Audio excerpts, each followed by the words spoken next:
So this is the portion of the video that, or the portion of the conversation that is geared more towards the older student.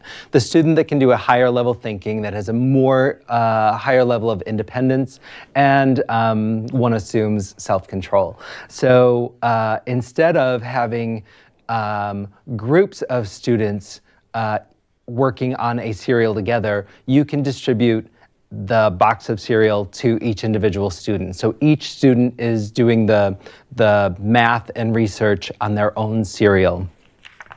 The other thing is you may not want to have the student give the student the calculation of how to figure out how do you get from serving to portion. Make them work that out on their own. They can also show the work on the back of the sheet so that you can guarantee that they've done the work.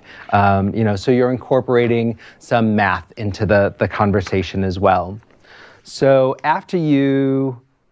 So the students will be doing the calculations, they'll be doing the measurements of their own cereal. You'll have the conversation also about which cereal has more added sugar and what makes it added sugar versus a natural sugar like what you would find in a granola or a cereal that has dried fruit.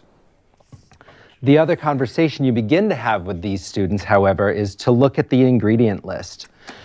Some of the things that make a cereal healthier or less healthy isn't just added sugar.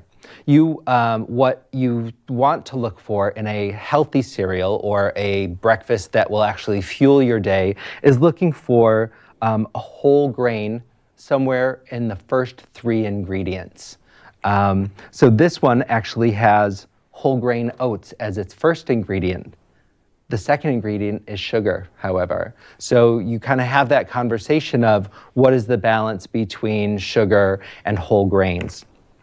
You can also look at what are other names for sugar that they might find in the ingredient list that is a way of sneaking sugar in, like brown sugar, corn syrup, or cane juice.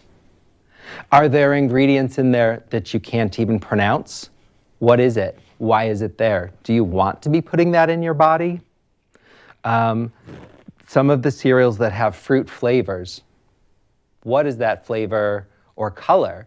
What is adding that flavor or color? Is it a natural derivative or is it something that is a list of chemicals to make that flavor or color? Talk to students again about, is that important to them?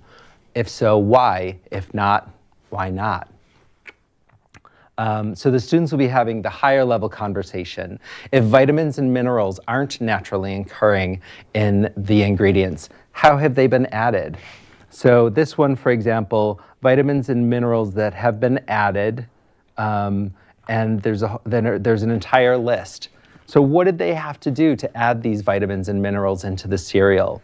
Why would you choose a food that doesn't have these naturally occurring but had to be manufactured and added to it?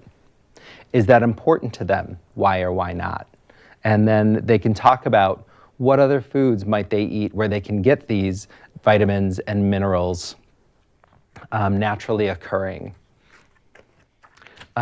So that level of conversation is for the higher level student where they may have a little bit more self-control of what they eat in the morning. Maybe they make their own breakfast in the morning before coming to school or on the way to school or at school, where there's a little less parental input and more independence of choice. So you're trying again not to tell them not to have sugar. You are trying to give them information about how do they want to fuel their bodies for their day, what will make them feel good in the morning and feel good throughout the day before they get to snack or to lunch. Whole grains will keep them fuller. A lot of added sugar, they'll crash prior to their second period, and what do they need to do to get through it? This is not an exercise about scolding. It's an exercise about providing information for self-determination, because if it's something that's important to the student, they should have the best information possible. So at the end of the activity, at the end of all your conversations, students should be able to explain how to calculate and how to find out how much sugar is in each cereal or in a food that they're choosing to eat. Identify what kinds of cereals are healthier for you and why. Identify ways to add flavor to your breakfast cereals without adding sugar or artificial ingredients. They can also describe the elements of a healthy breakfast or meal. So you'll find that students will want to keep talking about this, and you're going to have to wrap it up. But the nice thing you can do is remind them to bring the sheets home, talk to their families about it.